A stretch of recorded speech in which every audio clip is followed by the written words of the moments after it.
An unusual day today. The fact that it's dry, sunny and nicely warm. And I'm at the side of this hedgerow here at Eakring, one of a number of well-maintained hedgerows kept by Jim Meanley at Ryle's farm in the village. These hedgerows are only cut every 2 or 3 years, so they're allowed to grow and to become thicker. And just as important are the 2-metre set-aside strips either side of these hedgerows.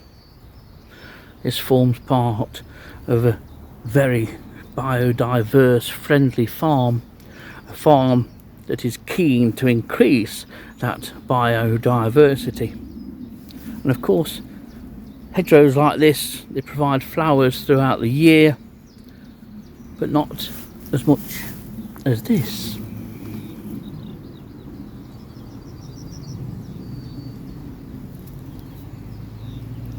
Isn't that a veritable picture?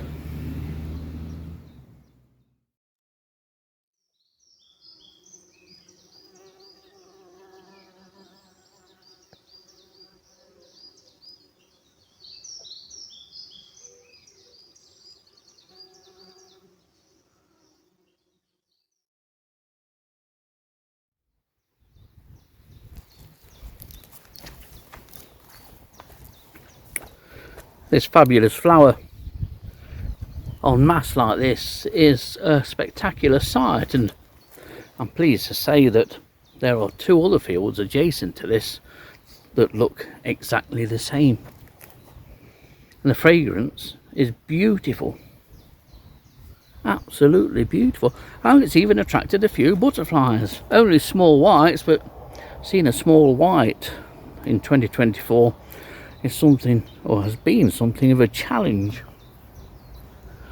And while this flower is flowering in the profusion that it is, this field will continue to attract butterflies, an increasing range of butterflies as we go through the next few weeks. This is Phacelia. It's a beautiful plant. You may well see it on your travels around the UK.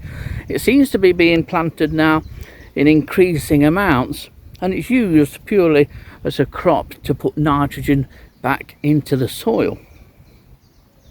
And what a way to do it. This is a much better way than chucking bags of nitrogen and other fertilizers onto the land by a tractor.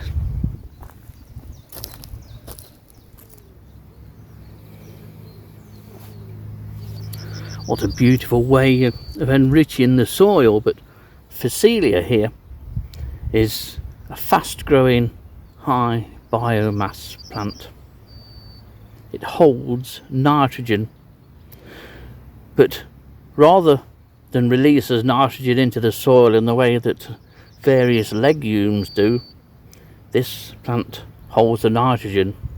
So consequently, it's what we call a green fertilizer, almost a green manure, if you will, because it's just ploughed in a few weeks' time. Once it's finished flowering, it starts to die back.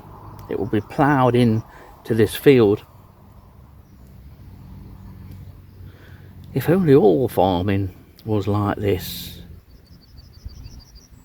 It's absolutely beautiful.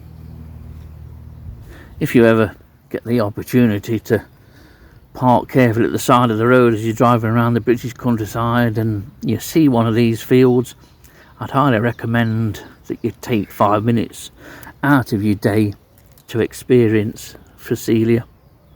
And an experience it is. Not only will you have several acres probably of this beautiful mauve flower, but you'll also have fabulous fragrance filling the air. It's a beautiful, quite heavy but sweet fragrance. Masses of flowers on each flower head, as you can see. Each flower head is comprised of anything upwards from 3 to 7 or 8 lots of flowers, and the flowers open from the base upwards, and it uncurls as it does so. So there's a good succession of flowers. You can buy these seeds and you can grow this plant in your garden. This might be something that I think about for next year in my garden. It's a corker.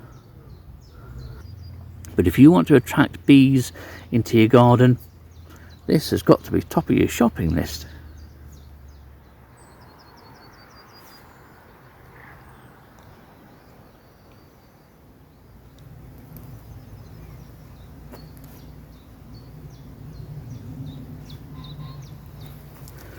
This beautiful field, one of three just outside the village of Ekron here in Nottinghamshire, is missing something critical. Something both visual and audible. Pollinators. This field is minus the buzz of the bees and the flies. The amount of insects here, and pollinators especially, is minimal. There's virtually none. There are a few honeybees here, and they're local from hives in the village. But bumblebees, I've seen 3 since I've been here.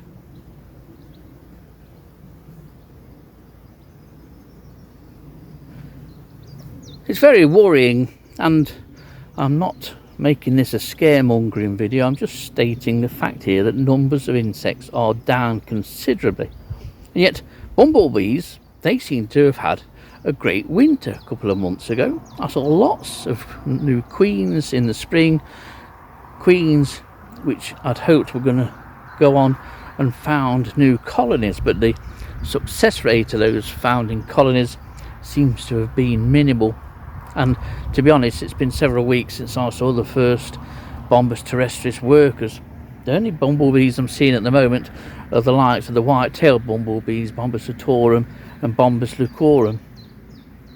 Even the common cardabee, the brown bumblebee that most people will be familiar with, Bombus pascuorum, I've only seen odd workers of that.